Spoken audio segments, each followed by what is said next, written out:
Bom dia, irmãs e irmãos. Temos que ser politicamente corretos. Primeiro dizer as senhoras, não é? E depois os cavalheiros. Mas nós somos sempre politicamente corretos, não é? É um prazer estar aqui. É são belas instalações. Não os conhecia. E é bom rever alguns bons amigos. Meu caríssimo confrade Samuel Pinheiros, que às vezes me confundem com ele, perguntam como é que se chama Jorge Pinheiro? Tenho lido os seus artigos. Não, não sou eu, é o outro. Mas eu, claro, às tantas já desisti. Eu disse, pois, sim, senhor, e tal. Não é? Fico com a glória dele, não é? É preferível ser confundido pelo Samuel do que por outros figurões que andam aí, não é? Eu não digo os nomes porque é impoliticamente correto, não é?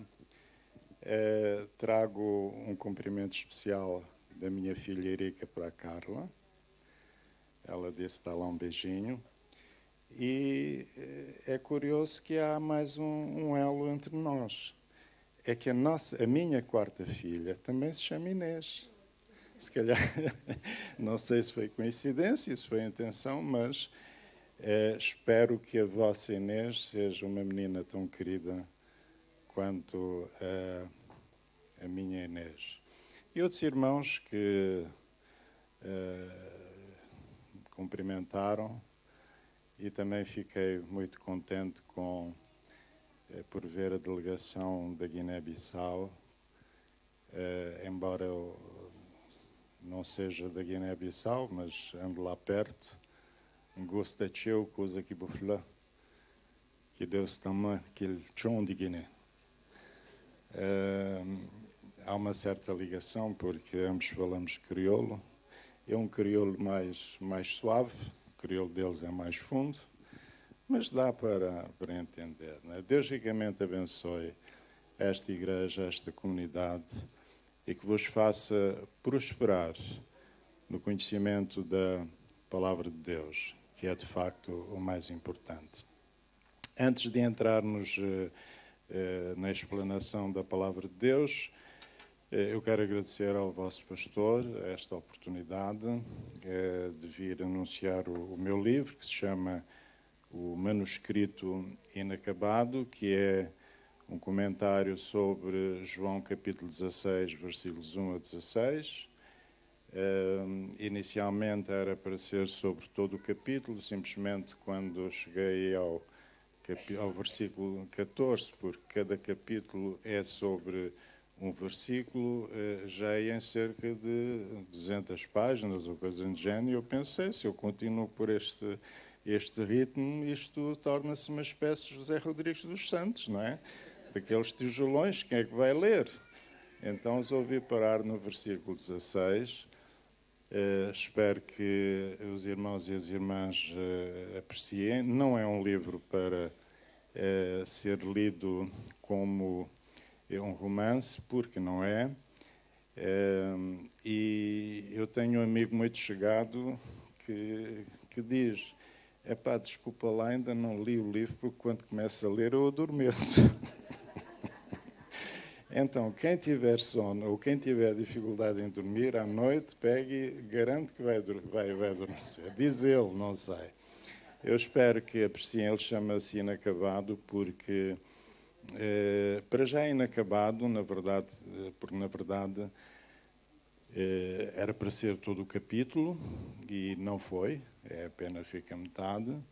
Depois, porque tudo quanto nós possamos vasculhar na palavra de Deus é sempre inacabado, porque nós não conseguimos esgotar a riqueza que tem a palavra de Deus. Eu aprecio muito o Evangelho de João, é um Evangelho muito especial e para mim é tão fantástico que sempre que eu acabava um capítulo de um versículo, quando ia começar o seguinte, eu relia o que tinha escrito e acrescentar sempre mais alguma coisa.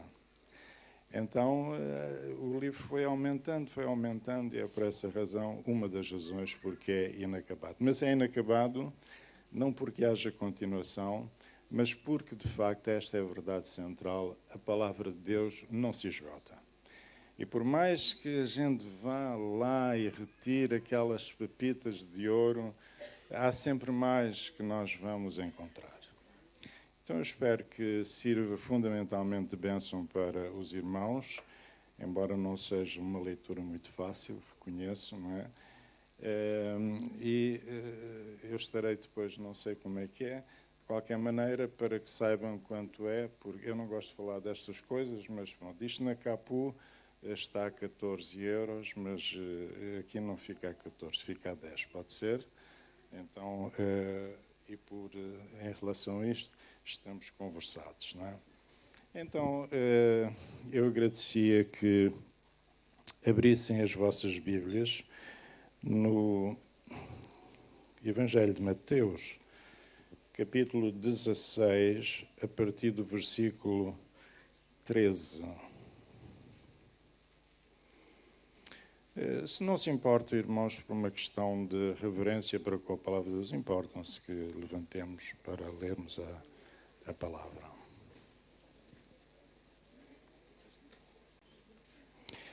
Mateus 16, a partir do versículo 13. E chegando Jesus às partes de Cesareia de Filipe, interrogou os seus discípulos, dizendo: Quem dizem os homens ser o Filho do Homem? E eles disseram: uns João Batista, outros Elias e outros Jeremias ou um dos profetas.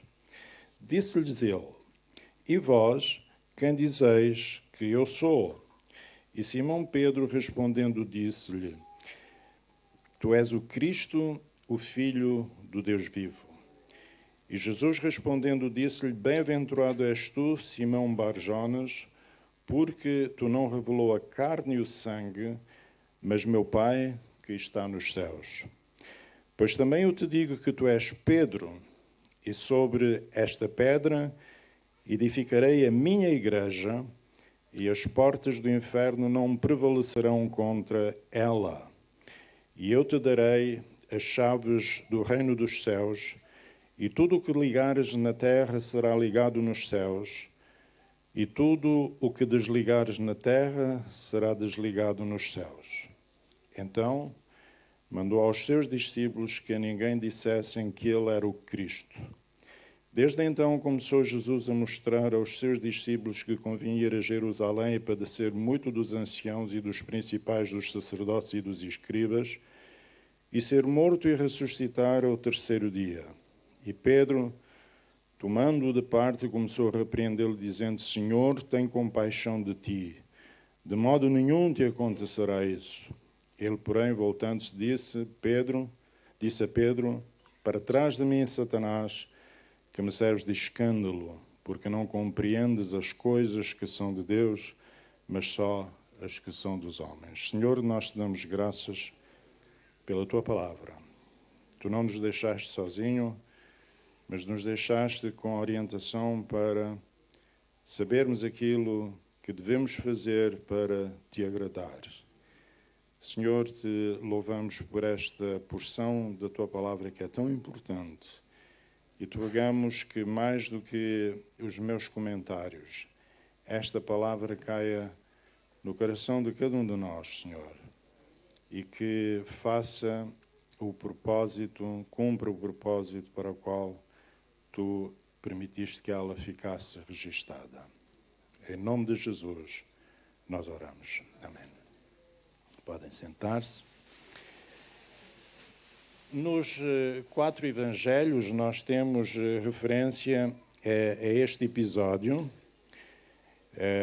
e, no entanto, este registro de Mateus é o mais completo e torna-se de uma importância extrema, não só para a fé cristã em geral, como também para entender a grande divisão ocorrida no mundo cristão e que ainda hoje persiste. Então, entender e interpretar corretamente faz toda a diferença entre um cristianismo fiel ao espírito da mensagem de Cristo e um cristianismo enviesado que, em última análise, pode apresentar-se como uma caricatura do Evangelho cristalino pregado por Jesus e pelos seus apóstolos. Então, vejamos mais em particular a importância e a contextualização deste texto. Num período em que a oposição a Jesus por parte dos religiosos do seu tempo começava a acentuar-se, Jesus faz uma pergunta muito direta aos discípulos. Qual a ideia que os vossos patrícios têm de mim? E consoante as respostas dadas que cada um dava acerca dele, as opiniões naturalmente variavam, mas nós verificamos que, apesar de tudo, apesar da comichão que o ministério de Jesus provocava em alguns, ele era tido com alguma consideração, uma vez que não recusavam identificá-lo como profeta, Elias ou algum dos profetas. Esta foi a resposta que deram a Jesus. E agora, após essa resposta, é a vez de os apóstolos expressarem o seu pensamento. Agora é exigida a cada um uma resposta pessoal que traduza o impacto e a importância que o ministério de Jesus produziu individualmente neles. E o mesmo, no fundo, se passa conosco e com todos quantos entram em contacto com as propostas e a obra do Mestre Galileu. Jesus exige uma resposta que esteja dependente não da opinião dos outros, mas que reflita, em última instância, a posição em que nós, individualmente, nos colocamos perante Ele e que traduza aquilo que Ele, de facto, é para nós. Ora, essa resposta, para ser completa, tem de ser o resultado não apenas de um encontro pessoal, mas de um relacionamento íntimo em que o pensamento de Jesus é levado em consideração e devidamente escrutinado, devidamente analisado e sentido. Ou seja, não basta um conhecimento superficial ou parcelar, conhecemos umas coisas aqui, conhecemos umas coisas acolá, mas, parafraseando Luís de Camões, um conhecimento todo feito de experiência. Ou seja, nós precisamos de experimentar, colocar na prática as propostas que Jesus tem para nós. E só então nós estamos em condições de dizer o que Ele é ou o que Ele significa para cada um de nós. Portanto, não basta um conhecimento teórico, é essencial uma vivência experimental e experimentada e provada.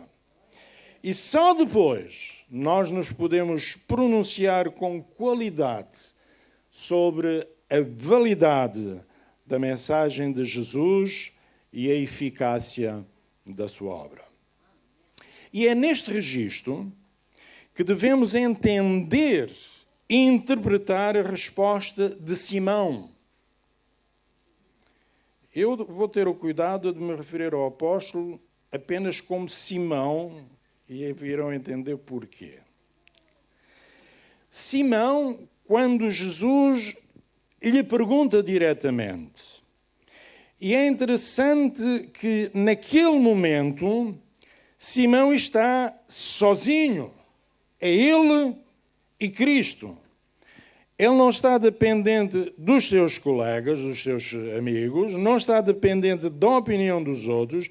Ele tem de ir buscar dentro de si a resposta para a pergunta que Jesus faz. E quando nos confrontamos com Jesus, nós estamos sozinhos neste aspecto. Só podemos contar conosco mesmos. E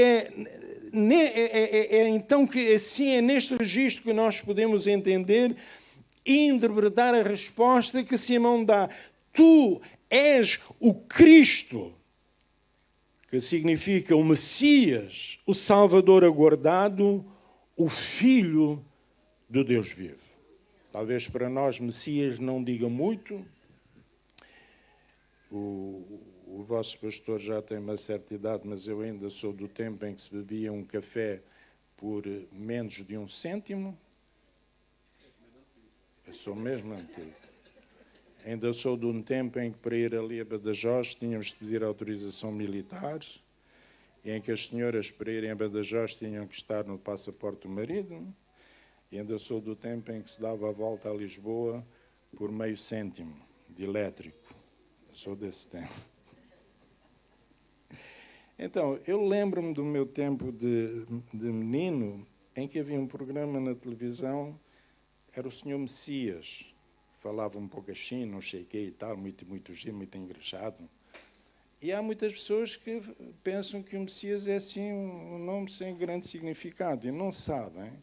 Para nós, mas para um judeu, o Messias era ainda mais do que a figura do Dom Sebastião para nós. Nós estamos à espera do Dom Sebastião, desejado, vai libertar isto e tal. Era ainda mais do que o nosso Dom Sebastião. O Messias era uma figura muito especial, prometido desde o Jardim do Éden, e que se vai caracterizando ao longo da revelação. E os judeus esperavam a vinda do Messias, só que o encaravam como um libertador político. Era o Salvador aguardado. Então, Simão identifica Jesus como o Cristo, o Messias, o Filho do Deus vivo. E esta é uma resposta que é o resultado da vivência experiencial que ele tem com Cristo. É uma resposta que se baseia não no diz-se, mas é o reflexo de uma experiência prática e pessoal. E disso dá Jesus testemunho, ao declarar que essa confissão é fruto de uma revelação direta de Deus. Ou seja, tudo quanto concerne à pessoa e obra de Cristo está dependente do reconhecimento da presença e da influência de Deus. A ligação com o Eterno é imprescindível para que o nosso juízo sobre Jesus seja certo e verdadeiro. O resto é paisagem. Em termos práticos, a resposta de Simão mostra que toda a posição cristã face ao Evangelho, seja individual ou coletiva, seja doutrinária ou institucional, tem de ter essa marca da confissão de Pedro, de Simão.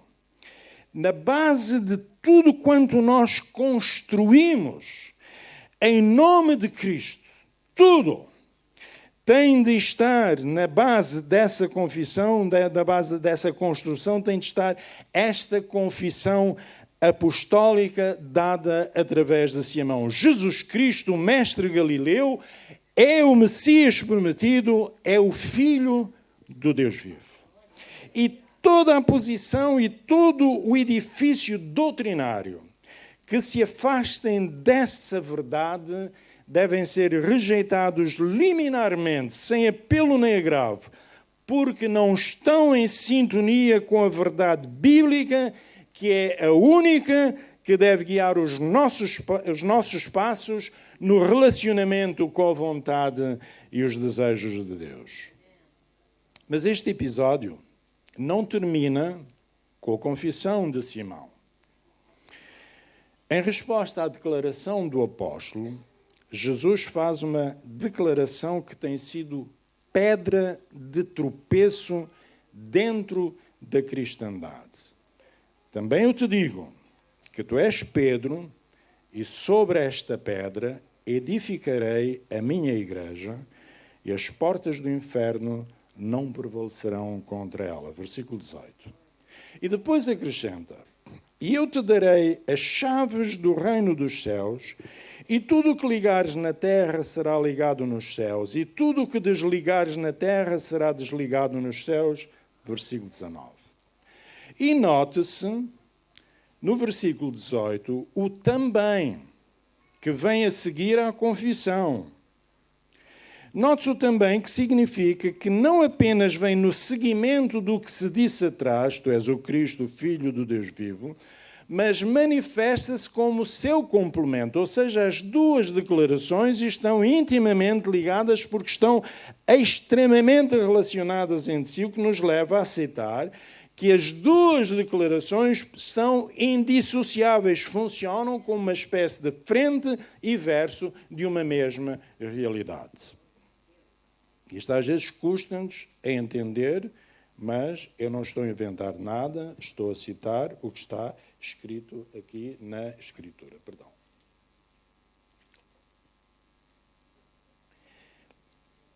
Não nos esqueçamos que quando Simão foi levado por seu irmão André à presença de Jesus, este declarou: tu és Simão, filho de Jonas, tu serás chamado Cefas ou Kefas. João capítulo 1, versículo 40 a 42. Algumas versões acrescentam que quer dizer Pedro, porque nem todos dominam o aramaico e, portanto, poderiam não saber o que significava Cefas. Portanto, é uma espécie de tradução do significado de Cefas. Em primeiro lugar, Cefas funciona não como um nome, mas como uma alcunha. Ou, para os brasileiros entenderem melhor, como um apelido. Então, é uma alcunha, ou um apelido, como sucedeu com João e Tiago, a quem Jesus alcunhou de Boanerges, filhos do trovão, Marcos 3,17. A alcunha, e os alentejanos sabem muito bem isto, porque é uma região onde realmente a alcunha é muito utilizada e com uma propriedade que toca na mousse. Não é na mousse, mas na mousse, na mosca, em francês. Toca na mousse. Vai lá ou cita alguma característica e há alcunhas que são fantásticas. São fantásticas. Nós tivemos uma empregada que era, o nome dela, depois Peru Barata. E depois casou com um alentejano, Caroço. Então, as minhas filhas brincavam com ela, porque estes nomes resultaram de alcunhas que foram postos. O meu falecido sogro, que não era alentejano, também tinha uma alcunha, António da Mota. Não sei porquê, porque ele nunca teve Mota. E era conhecido pelo Mota. E se calhar algum de nós também já teve alguma alcunha. Eu não digo qual era a alcunha que me deram no liceu, quando era mais novo, mas uma alcunha que vulgarmente chamavam era caixa de óculos. Compreende-se porquê? O vosso pastor, de certeza, também já foi chamado de caixa de óculos. Não é? Então, João e Tiago recebem esta alcunha Boanerges, que significa filhos do trovão. E porquê? Porque João e Tiago eram impulsivos. Basta recordar aquele episódio em que eles pedem para mandar fogo do céu. E nós podemos perguntar, e foram estes apóstolos? Posso usar a expressão, estes gajinhos foram apóstolos? É verdade, foram apóstolos. E graças a Deus porque eles foram apóstolos, principalmente João. Como é que Deus consegue transformar um fulano exatamente no oposto? No fim de ser salvo é só love, é só mel, é só amor. É ou não é? É uma coisa fantástica, maravilhosa a obra que Deus faz em cada um de nós, em que pega numa pedra bruta, num pedaço de carvão, e com a pressão vai transformar num diamante. Sabia que o diamante é carvão, só que bem comprimido. É uma coisa fantástica. E quantas lutas não se dão para ter um pedaço de carvão na mão? Lembras daquele filme Diamantes de Sangue? Por causa de um pedaço de carvão. Mas Deus transforma. E esta realmente é a beleza do Evangelho. Porque, de facto, eles ferviam em boa água, em pouca água. Ferviam em pouca água, bastava qualquer coisa e eles lá ferviam. Era a alcunha deles. Quanto a Simão, o nome significa ouvinte, nós sabemos do seu caráter inconstante, impulsivo, que é uma característica que um seixo da pedra revela. Um seixo, ora está aqui, ora está acolá, nunca se mantém em pé, é um bocado difícil, não é? Assim era Pedro, e essa alcunha refletia o caráter de Simão. Ora, ao alcunhar Simão de Petrus, pedra ou seixo, Jesus está a caracterizar o seu temperamento. E a tradição transformou essa alcunha em nome próprio, não tendo feito, curiosamente, o mesmo com a alcunha de João e Tiago, que são sempre chamados de João e Tiago e não de Boanerges. Mas não é por causa disso, porque a tradição seguiu esse caminho, que o termo deixa de ser uma alcunha. De resto, o apóstolo é conhecido como Simão, chamado ou alcunhado Pedro, como vemos no episódio de Cornélio, Atos 10, 5. E nesta transformação através da tradição da alcunha, de alcunha para nome próprio, começam as dificuldades numa interpretação correta do texto que nós acabamos de ler. E podemos dizer que com alguns pequenos matizes, nuances, para entenderem melhor o que significa matizes, há duas grandes interpretações do texto. Tu és Pedro, e sobre esta pedra edificarei a minha igreja. A posição da Igreja Católica Romana defende que a pedra a que Jesus se referia e sobre a qual edificaria a sua igreja era o apóstolo Simão. Já as diversas correntes evangélicas, reformadas ou protestantes, rejeitam essa interpretação e dizem que a pedra a que Jesus se referia era a confissão de Pedro de que ele, Jesus, era o Filho de Deus. E em defesa desta linha de argumentação, defendem que no versículo 23, ao repreender Simão, Jesus está a dirigir-se diretamente a Satanás e não ao apóstolo, porque se Simão é a pedra do versículo 18, então também é Satanás no versículo 23. E dessa forma, a igreja estaria alicerçada sobre Satanás. Deixemos agora de lado as diversas interpretações em relação ao significado das chaves do reino dos céus, que também constam deste texto. Deixemos isso porque levar-nos-ia muito tempo. E, aparentemente, e eu estou consciente daquilo que digo, aparentemente, estas duas interpretações são antagónicas. E excluem-se uma à outra. Mas o facto é que, e agora vamos entrar num terreno que pode ser pantanoso. Então, ouçam com atenção para depois não dizerem que eu disse aquilo que eu não disse.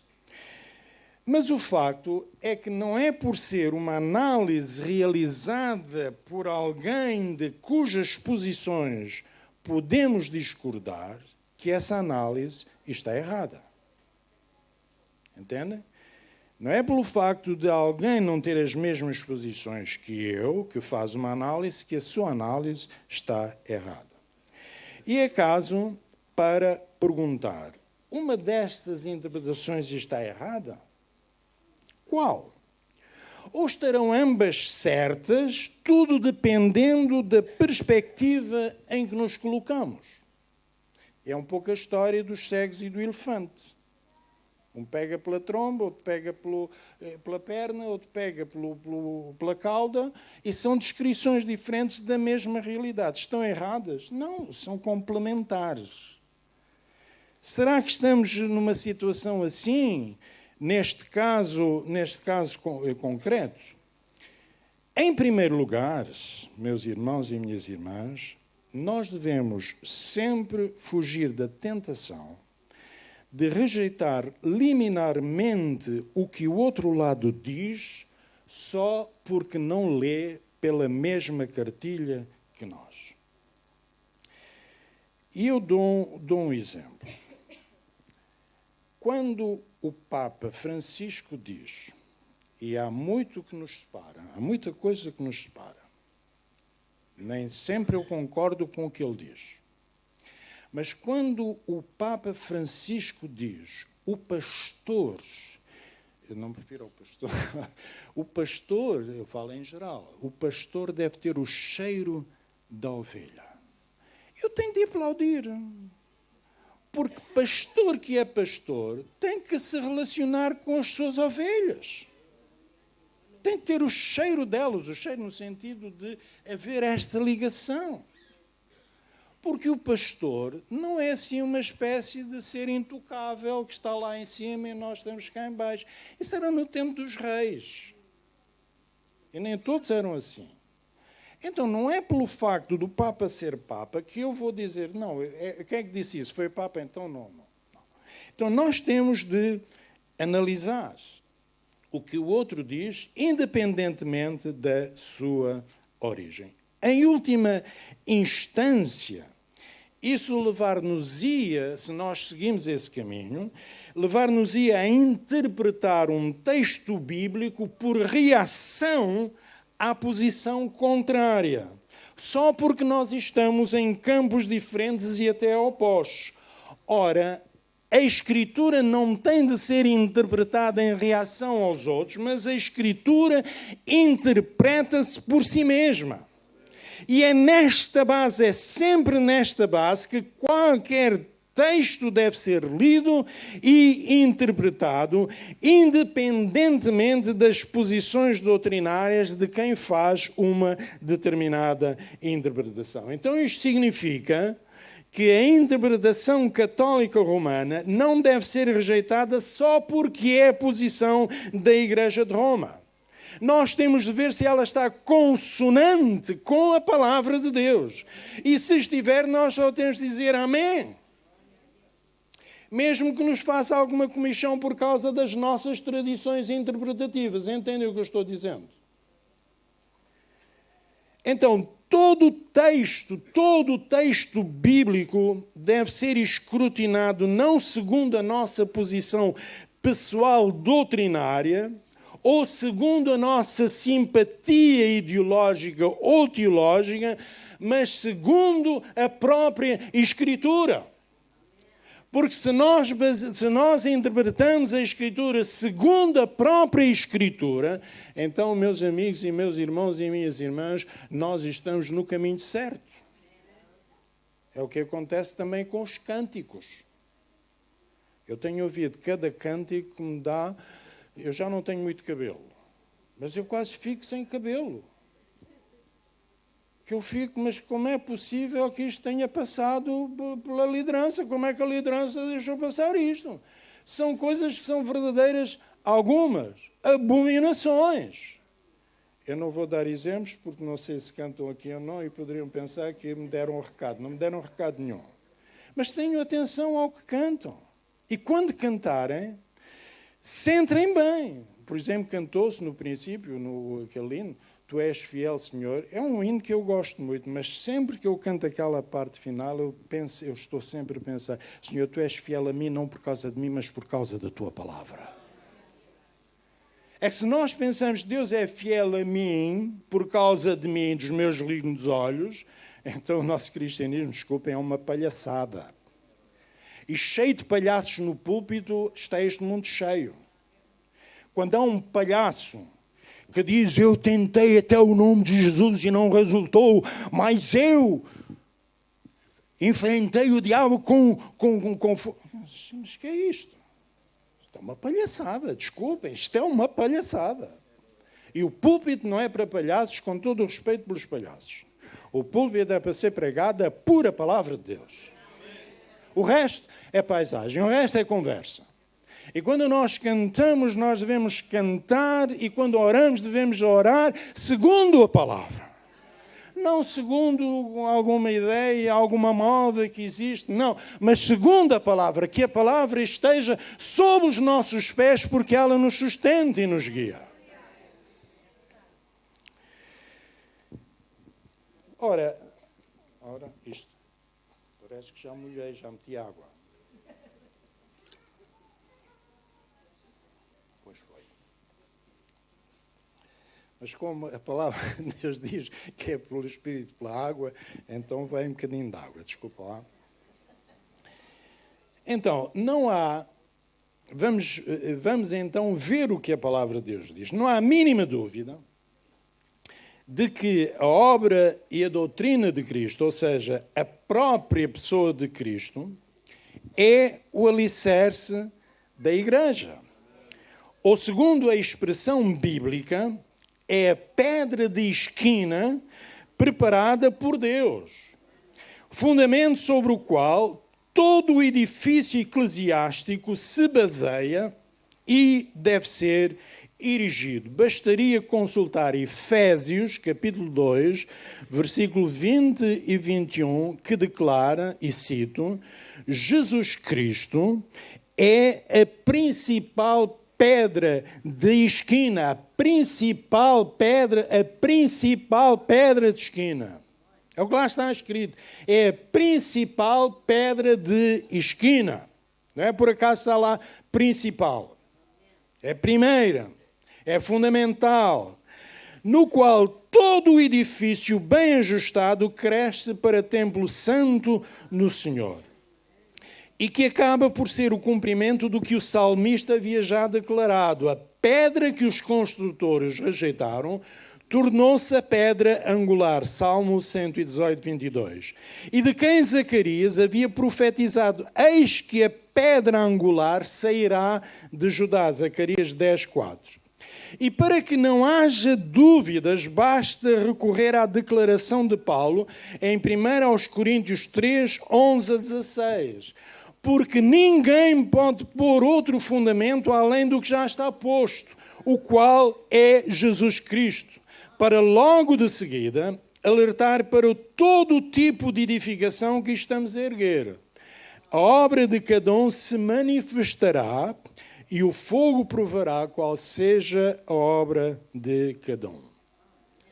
E pelo que dizemos atrás, nós concluímos que tudo quanto edificarmos terá de o ser sobre a pessoa de Cristo, ou seja, sobre a sua doutrina e obra, porque é sobre ele que todo este edifício a que chamamos igreja está erguido e continuará a ser erguido até à consumação dos tempos. Por isso é importante que toda a nossa vida de cristãos, seja no coletivo, seja no individual, gire à volta desta verdade central. Jesus é o Messias, o Filho do Deus vivo.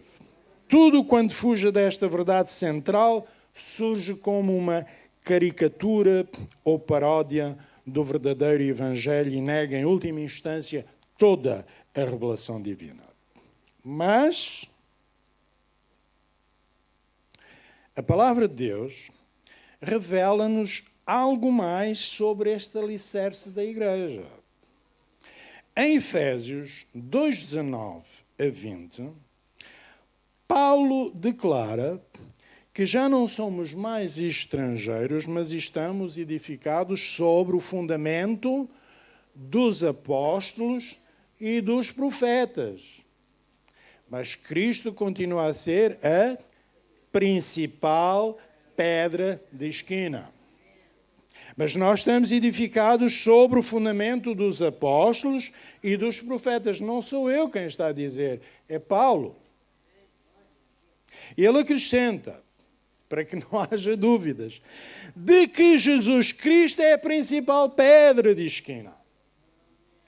Ou seja, embora Cristo seja a principal pedra de esquina, a principal pedra da base da igreja,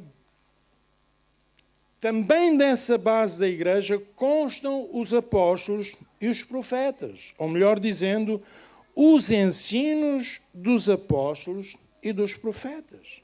Quantas vezes não vamos aos profetas para validar a nossa fé e para alicerçar a nossa fé?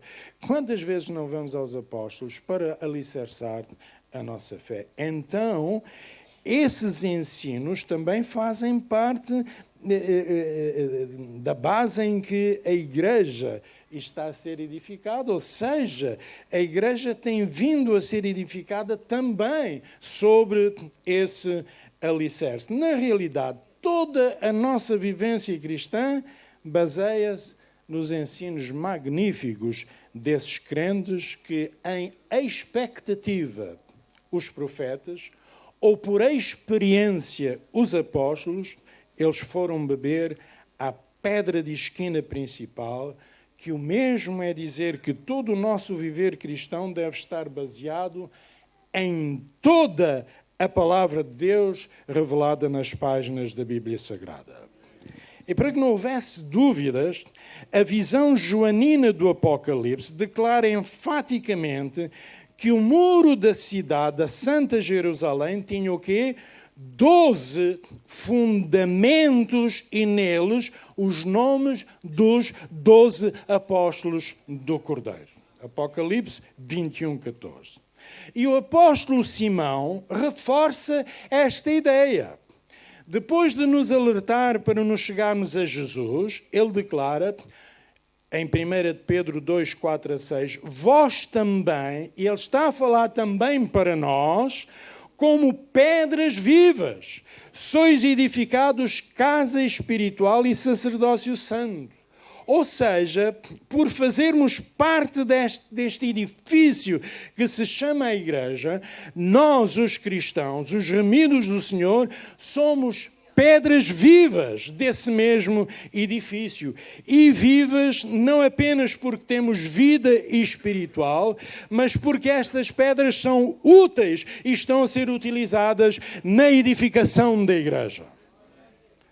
E se nós pertencemos a este corpo, então nós, como pedras vivas, temos de ser vivos não apenas do ponto de vista espiritual, mas devemos estar dispostos, úteis para a edificação, porque senão seremos pedras mortas. Por isso, o vosso pastor e qualquer pastor de uma igreja baseada e fundamentada na palavra de Deus necessita de cada pedra viva. Por isso, o pastor aqui conta com cada um de vós. E de acordo com este último texto, o fundamental não são as nossas habilidades ou características pessoais, mas o facto de sermos pedras vivas.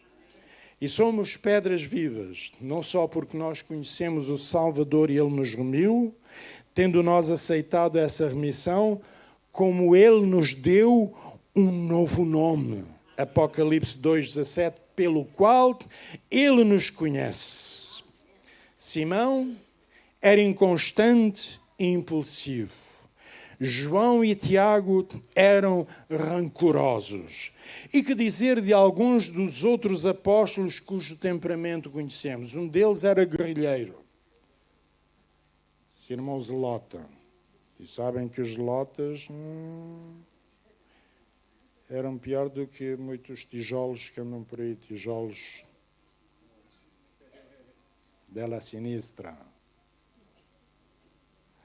Mas foi a estes, aleluia, foi a estes que Jesus chamou. Foi a estes que ele escolheu para edificar a sua igreja, porque a edificação da sua igreja, embora levantada sobre o seu testamento, o seu testemunho, aliás, depende da confissão dos cristãos de que Simão foi o nosso porta-voz. E neste sentido, como pedras vivas que todos somos, e Simão está incluído neste número, porque como vimos, ele faz parte dos alicerces da cidade celeste, Deus não somente edifica conosco, mas edifica também sobre nós. Porque na realidade, o nosso testemunho pregado e principalmente vivido constitui-se em alicerce para quem de nós recebe a mensagem do Salvador e se entrega a esta tarefa de se deixar também usar pelo Senhor na edificação da sua igreja. E pouco importa que em capacidade te sintas, qual a capacidade em que tu te sintas ou te reconheças fraco, tu és uma pedra viva. Pouco importa a maneira como tu te possas sentir. Tu és uma pedra viva deste templo. E Jesus conta contigo para que a sua igreja cresça e avance. Não diminuas a obra que Ele fez em ti, porque deixando-te usar na edificação da sua igreja, estarás a edificar-te também, a contribuir para a edificação de todos quantos receberem o teu testemunho. E a terminar nesta tarefa que nos é entregue, uma exigência e um compromisso nos são requeridos, que vivamos e proclamemos a verdade sobre a qual a Igreja de Cristo está edificada. E a verdade é esta: Ele é o Messias, o Filho do Deus vivo. Viva a palavra, prega a palavra, porque embora a possas apresentar numa linguagem moderna e atual, não a envolvas em modismos ou em modernismos, ou em técnicas próprias de algum marketing. A palavra de Deus não necessita disso. Não lhe acrescentes doutrinas espúrias, nem queiras substituí-las pelas tuas reflexões ou posições pessoais, porque por muito válidas que elas possam ser, a palavra de Deus não necessita delas, porque a palavra de Deus impõe-se por si própria.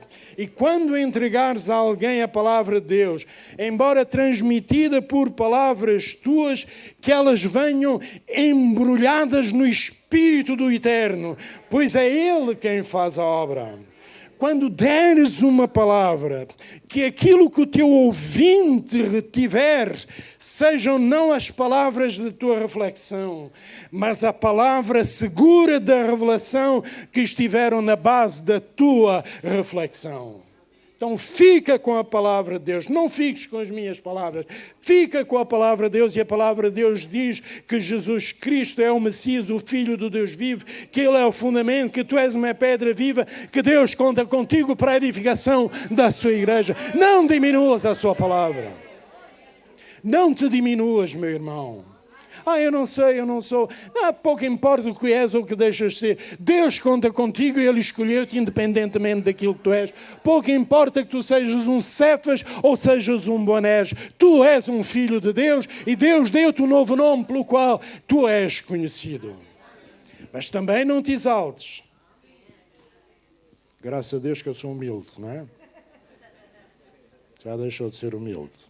Deus conta contigo para esta tarefa, porque Ele te escolheu e, como diz a Escritura, fez de ti ovelha do seu pasto. E num tempo como o nosso, em que tantos se levantam, anunciando o Evangelho deturpado, reduzindo a mensagem da salvação a um passaporte para algum tipo de elevação do estatuto pessoal, em que o Evangelho acaba por ser transformado num pronto a vestir ou num pronto a comer, proclamado tantas vezes como uma cartilha de magia para alcançar todas as benesses com que talvez tenhamos sonhado, é fundamental irmos à verdadeira palavra de Deus, ao alicerce sobre o qual se ergue a igreja que Jesus está a edificar. Ele é o Cristo, o Filho do Deus vivo. A Deus toda a glória.